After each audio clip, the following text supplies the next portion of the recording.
Hello and welcome back to our YouTube channel myself Vikas biology lecturer. आज हम करने जा रहे हैं क्लास 10th का चैप्टर नंबर 15वां, जो क्या है हमारा पर्यावरण। ठीक है, पर्यावरण आवरण से बना हुआ है, जो क्या है हमारे चारों तरफ से जो एक घिरा हुआ आवरण क्या कहलाता है, पर्यावरण। ठीक है, चारों तरफ से आवरण किसी का गैसेस का, जितने भी डस्ट पार्टिकल्स हो गए, धूल मिट्टी के कण और ये जो भी है हमारे प्राकृतिक संसाधनों से। तो देखिए, पर्यावरण शब्द से परिचित हैं, जैसे कि हमें पर्यावरण के बारे में सुना हुआ है। यह शब्द का प्रयोग कहाँ कहाँ देखा हमने? टीवी यानी टेलीविज़न पर, समाचार पत्रों में, या हमारे आसपास के लोगों के द्वारा प्राय किया जाता है कि भाई पर्यावरण के बारे में बातचीत होती रहती है। हमारे बुजुर्ग जो हैं हमसे कहते हैं कि अब पर्यावरण या वातावरण नहीं रहा जैसे पहले था। तो हमारे बुजुर्गों को पता है कि भाई पर्यावरण पहले जैसा नहीं रहा। क्यों? क्योंकि जितना भी प्रदूषण बढ़ रहा है आज के दिनों में, तो प्रदूषित होता जा रहा है हमारा पर्यावरण, जिससे क्या हो रही है, सांस लेने में परेशानियां और बहुत सारे जितने भी हमारे वनस्पति पेड़ पौधों पे असर पड़ता है इसका, और जानवरों पे भी। तो दूसरे कहते हैं कि हमें स्वस्थ पर्यावरण के लिए काम करना चाहिए। तो दूसरे लोग ये कह रहे हैं कि भाई इस पर्यावरण जो प्रदूषित हुआ है ना, प्रदूषण हुआ है, उसको क्या करना चाहिए, हमें पर्यावरण को शुद्ध करने के लिए क्या कार्य करने चाहिए। तो देखिए, पर्यावरणीय समस्याओं पर चर्चा करने के लिए चर्चा कौन कौन कर रहे हैं?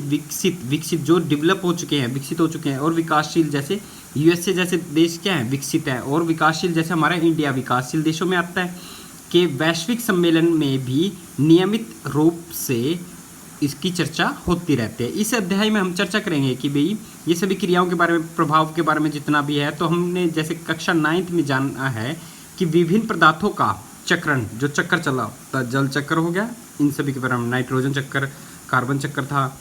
तो पर्यावरण के अलग अलग जैव भौतिक रासायनिक चक्रों में होता है।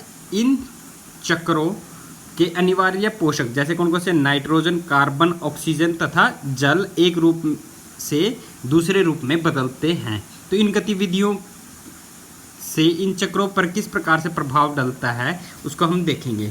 तो ये क्या होता है जब हम अपने अपशिष्ट पर्यावरण की, भाई क्या होगा जब हम अपने अपशिष्ट वेस्ट पदार्थ, जितने भी घर में जो कूड़ा करकट वाली चीज़ें हैं, पर्यावरण में डालते हैं, तो सीधी बात है क्या होगा? प्रदूषित होगा।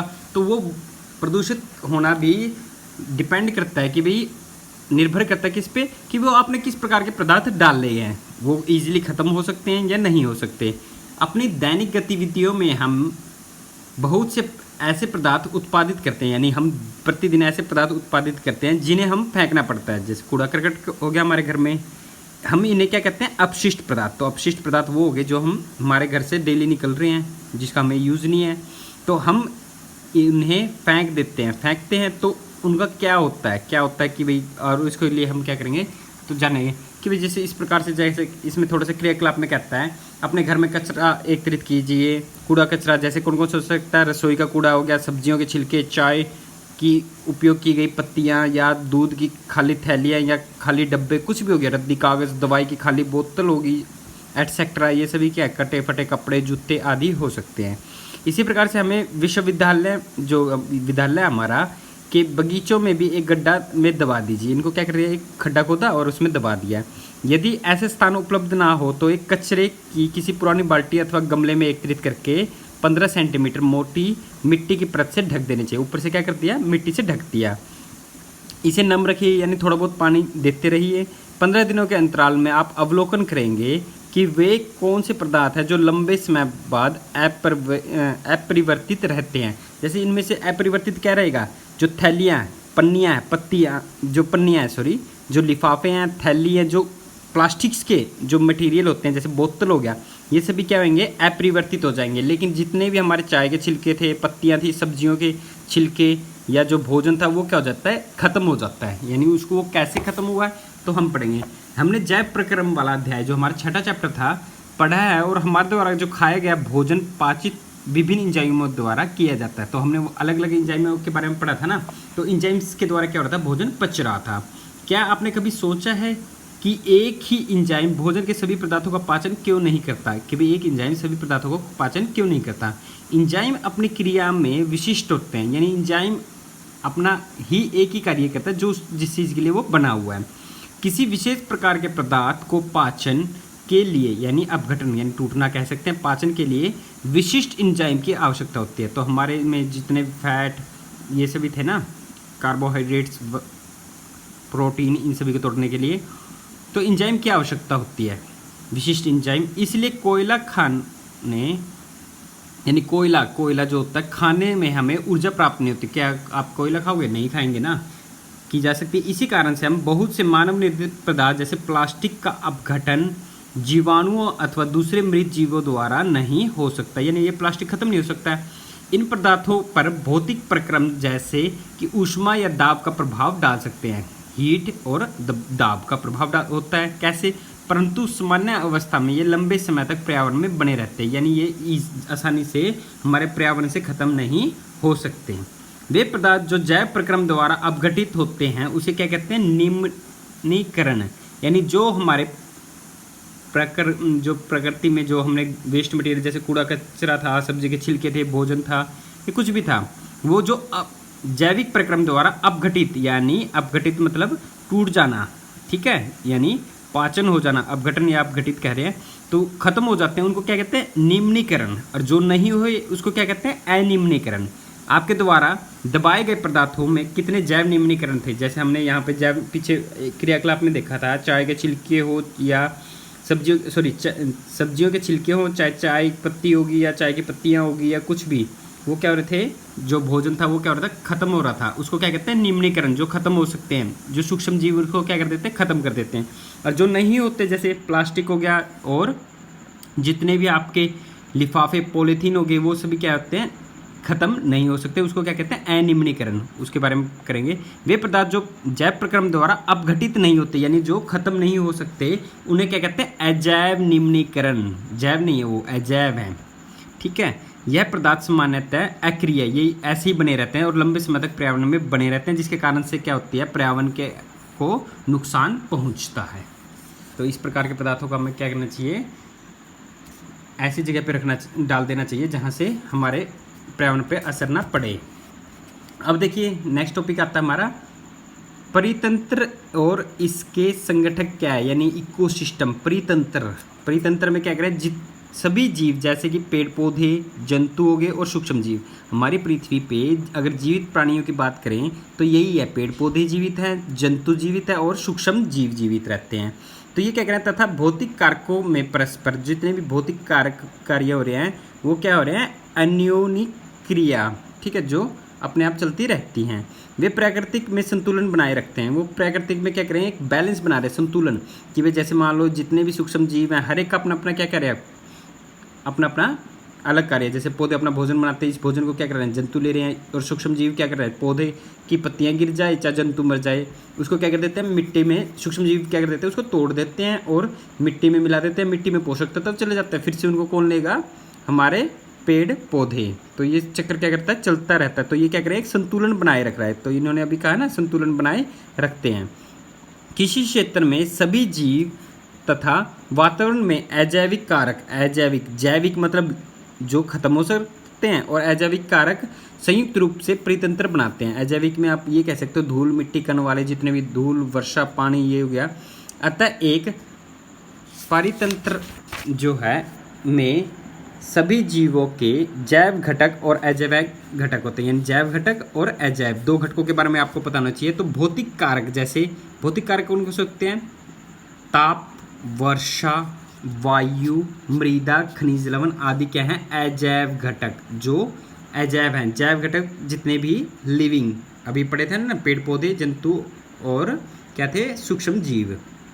अब देखते हैं उदाहरण के लिए यदि आप बगीचे में जाएं तो वहाँ पे आपको क्या मिलेंगे? विभिन्न पौधे, जैसे घास मिल रही है, वृक्ष, गुलाब, चमेली, सूरजमुखी जैसे सजावटी पौधे तथा मेंढक, कीट या पक्षी जैसे जंतु दिखाई देंगे। यह सभी जीव, यानी ये क्या है? सजीव हैं, जीवित हैं। इनको क्या कहते हैं? सजीव। परस्पर अन्योन्य क्रिया करते हैं, यानी क्रिया करते रहते हैं, तथा इनकी वृद्धि, जनन और अन्य क्रियाकलाप परितंत्र में अजैव घटकों द्वारा प्रभावित होते हैं। अतः एक बगीचा एक परितंत्र कहलाता है, यानी इकोसिस्टम। क्या कहलाता है? इकोसिस्टम, यानी परितंत्र बना रहा है। ठीक है, यानी आपने ये जो पढ़े हैं वो क्या है, एक प्रीतंत्र का बना रहा है कि भाई उस जगह पे ये सभी बने हुए हैं। प्रीतंत्र कैसे बनेगा कि भाई देखो ये एक दूसरे के यूज में आ रहा है, कीट पक्षी जो अपने ये फूल फाल पड़े हैं उन पे क्या करेंगे, कीट बैठेंगे तो इनमें क्या होगा, पोलिनेशन होगा।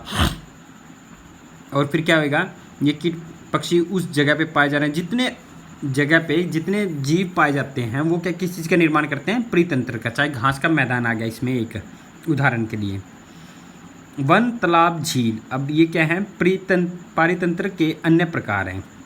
ये भी क्या है, इसके प्रकार हैं, किसके, प्रीतंत्र के। 3 प्रकार बता दिए, वन, तालाब, झील या मरुस्थलीय जमीन होगी। ये प्राकृतिक प्रीतंत्र है, यानी ये क्या है, किसके द्वारा बनाए गए हैं, प्राकृतिक प्रीतंत्र। अब क्वेश्चन पूछ ले कि भाई प्राकृतिक प्रीतंत्र क्या होते हैं, जो प्रकृति के द्वारा बनाए गए हैं। उदाहरण के लिए वन, तालाब और झील, इसके हम उदाहरण दे सकते हैं। और जबकि बगीचा जो हम घर में गार्डन बनाते हैं या खेत मानव निर्मित है, यानी ये क्या है, कृत्रिम प्रीतंत्र है। ये क्या है, कृत्रिम पारितंत्र है। इसी प्रकार से अब कहता है, हम पिछली कक्षा में पढ़ चुके हैं कि जीवन निर्वाह के आधार पर जीवों को उत्पादक, उपभोक्ता एवं अपघटक वर्गों में बांटा गया। ये 3 प्रकार बताए हैं। उत्पादक जो बनाए, उत्पाद करे, उपभोक्ता उसको क्या कर रहा है, ग्रहण कर रहा है, और अपघटक क्या होते हैं, तीसरे नंबर पे जो हो गए, इनको खत्म करें। 3 वर्गों में बांटा गया। देखो उत्पादक में आपके क्या आ जाएंगे, पेड़ पौधे, जितने भी हरे पेड़ पौधे या हरे सूक्ष्म जीव, बैक्टीरिया, यानी कहने का मतलब वो जो अपना भोजन स्वयं बना सके, उसमें क्या जाता है, उत्पादक। उत्पादक क्या करेंगे, भोजन का निर्माण करेंगे, और उस भोजन को कौन खाएगा, उपभोक्ता, यानी उससे क्या ले लिया, पोषक तत्व उत्पादक से ले लिया। और ये उत्पादक और उपभोक्ता क्या हो जाते हैं, बाद में खत्म हो जाते हैं, और उनको कौन खत्म करता है, और मृदा में दोबारा से मिला देता है, और पोषक तत्वों का साइकिल चलता रहता है। वो किसके द्वारा होता है, अपघटक के द्वारा। तो इसमें देखते हैं ये क्या चीज़ें होती हैं, इन 3 चीज़ों के बारे में। आइए स्मरण करने का प्रयास करिए। जो हमने सब निर्वाह परितंत्र स्वयं बनाया, जो हमारे द्वारा बनाया गया, जैसे कौन से जीव सूर्य के प्रकाश, यानी कौन से, छठे चैप्टर में हम पढ़ चुके हैं ना, जैव प्रक्रम में, सूर्य के प्रकाश एवं क्लोरोफिल की उपस्थिति में अकार्बनिक पदार्थों से कार्बनिक पदार्थ जैसे शर्करा, ग्लूकोज था, और मंड का निर्माण कर सकते हैं। तो वो क्या थे, हमारे हरे पेड़ पौधे और कुछ हरित शैवाल। क्या थे, कुछ हरित शैवाल, जिसमें प्रकाश संश्लेषण की अक्षमता होती है। जो प्रकाश संश्लेषण क्षमता के द्वारा भोजन बनाए उसको क्या कहते हैं हम, उत्पादक। ये हो गया हमारा पहला प्रकार। उत्पादक के बारे में आपको पता चल गया। जितने भी हरे, उदाहरण के तौर पे क्या देंगे, हरे पेड़ पौधे और हरित शैवाल, इसके क्या है, उदाहरण है। एल्गी कह देते हैं, ब्लू ग्रीन एल्गी। तो इसी प्रकार से ये तो उत्पादक हो गई, उन्होंने क्या कर लिया, भोजन बना लिया। अब उनको खाएगा कौन, सभी जीव प्रत्यक्ष और परोक्ष, यानी सीधे तौर पे या थोड़े से घूम फिर के लगा लो, परोक्ष रूप से अपने निर्वाह हेतु उत्पादकों पर निर्भर करते हैं। ये क्या करेंगे, किस पे निर्भर कर रहे हैं, उत्पादक। उत्पादक जो अभी उत्पादकों यानी पेड़ पौधे ने जो अपना भोजन बनाया, या हरित शैवाल ने बनाया, उत्पादक पे क्या करते हैं, ये आश्रित रहते हैं, निर्भर रहते हैं। उसे क्या कहते हैं, उपभोक्ता कहते हैं। उपभोक्ता मुख्यतः क्या हो सकता है, शाकाहारी, यानी जितने भी गाय भैंस आ गई या बकरी आ गई। मांसाहारी, जो मांस खाए, शेर आ गया, चित्ता आ गए, लोमड़ी आ गई, ठीक है। तथा सर्वहारी, जैसे हम हो गए, ह्यूमन बींग्स, मानव हो गया, ठीक है। सर्वहारी में क्या आ सकता है, बिल्ली आ सकता है, ठीक है, कुत्ता भी आ सकता है। एवं परजीवी, जो दूसरों से अपना भोजन ग्रहण करे। अमरबेल का उदाहरण था ना, परजीवी, जो होस्ट के ऊपर रहता है और उससे अपना पोषक तत्व लेता है, जो हमने हमारे जैव प्रकरण चैप्टर में इन सभी के बारे में पढ़ चुके हैं। क्या इनमें प्रत्येक प्रकार के वर्ग के उदाहरण बता सकते हैं कि भी कौन कौन से वर्ग क्या हैं? तो ऐसी स्थिति में कल्पना कीजिए कि आप जल जीवनशाला को साफ करते हैं। एक एक्वेरियम की बात करें, जो जैसे जहाँ पे मछलियाँ पाली होती है, को साफ करना छोड़ दिया। ये कह रहे हैं कि साफ नहीं करना वहाँ पे, तो कुछ मछलियाँ और उसमें पौधे क्या हो जाएंगे, मर जाएंगे, क्योंकि वो दूषित हो जाएगा। क्या आपने कभी सोचा है कि क्या होता है जब ये जीव मरता है, यानी जो मछली मरी है या पेड़ पौधे मरे हैं, तो क्या होगा, जीवाणु और कवक, इन दोनों के बारे में मेन बात है कि भाई जो ये जीवाणु और कवक हैं, जैसे सूक्ष्म जीव होते हैं, वो क्या कहलाते हैं आपके, अपघटक। किस में आएंगे, वो तीसरा वर्ग जो अपघटक है। ये सेकंड वर्ग था, ये अब तीसरे वर्ग की बात कर रहे हैं। तो ये तीसरे में कौन कौन से उदाहरण आ गए, जीवाणु और कवक जैसे सूक्ष्म जीव मृत जैव अवशेष यानी पेड़ पौधे मरे हैं चाहे मछली मरी हो चाहे कोई भी जीव मरा हो जो खत्म कर सकते हैं, अवशेषों का अपमार्जन करते हैं, उनको धीरे धीरे तोड़ देते हैं। और वे सूक्ष्म जीव अपमार्जक हैं क्योंकि ये क्या कर देते हैं, जटिल कार्बनिक पदार्थों को सरल अकार्बनिक पदार्थों में बदल देते हैं। तो इतने चाहे बड़े से बड़ा जीव हो चाहे बड़ा से बड़ा पेड़ पौधे हो, वो क्या हो जाते हैं, तोड़ देते हैं। किसके द्वारा, इन जीवाणु और कवक के द्वारा, जो मिट्टी में चले जाते हैं। अब धीरे धीरे तोड़ रहे हैं तो मिट्टी में जाता रहेगा और क्या होता रहेगा, पोषक तत्व मिट्टी में जाते रहेंगे और उन पोषक तत्वों को कौन लेगा, पेड़ पौधे ले लेंगे। जड़ों के द्वारा क्या करते हैं, पोषक तत्व लेते हैं ना, वो पानी में जो मिट्टी में नमी होती है उसमें क्या होता है, ये पोषक तत्व घुल जाते हैं और दोबारा से कहाँ चले जाते हैं, पेड़ पौधों के पास। फिर पेड़ पौधों की चाहे पत्ती गिरे वो इस प्रकार से क्या रहता है, पुनः उपयोग में लाया जाता है, यानी चक्र चलता रहता है। इसी जैसे पोषक तत्वों का चक्कर कह सकते हैं, कार्बन चक्कर, नाइट्रोजन चक्कर, अलग अलग चक्कर पड़े हैं ना। तो इनकी अनुपस्थिति में मृदा में मृत जीव जंतुओं, लगा लो पेड़ पौधों पर क्या प्रभाव पड़ेगा। अगर मान लो ये जो हैं हमारे क्या अपघटक नहीं होंगे तो क्या होगा, ये पोषक तत्व नहीं जाएंगे तो पौधा जो है, पेड़ पौधे वृद्धि नहीं कर पाएंगे और वो भी क्या हो जाएंगे, मर जाएंगे। इसी प्रकार से क्या अपमार्जकों के ना होने पर मृदा की प्रकृति पुनः पूर्ति होती है कि भाई अगर मान लो ये नहीं होंगे तो पोषक तत्व नहीं मिल पाएंगे, तो वो क्या होगी, पूर्ति नहीं हो पाएगी, पोषक तत्व भी नहीं मिलेंगे तो वृद्धि विकास नहीं हो पाएगा। तो आज के लिए हम इतना ही करेंगे। नेक्स्ट वीडियो में हम करेंगे आहार श्रृंखला एवं जाल के बारे में। काफ़ी अच्छा टॉपिक है। आई होप कि आपको यहाँ तक समझ में आया होगा। अच्छे से करना और वीडियो को लास्ट में लाइक ज़रूर करना। अगर सब्सक्राइब नहीं किया तो सब्सक्राइब भी ज़रूर करना। Thank you so much.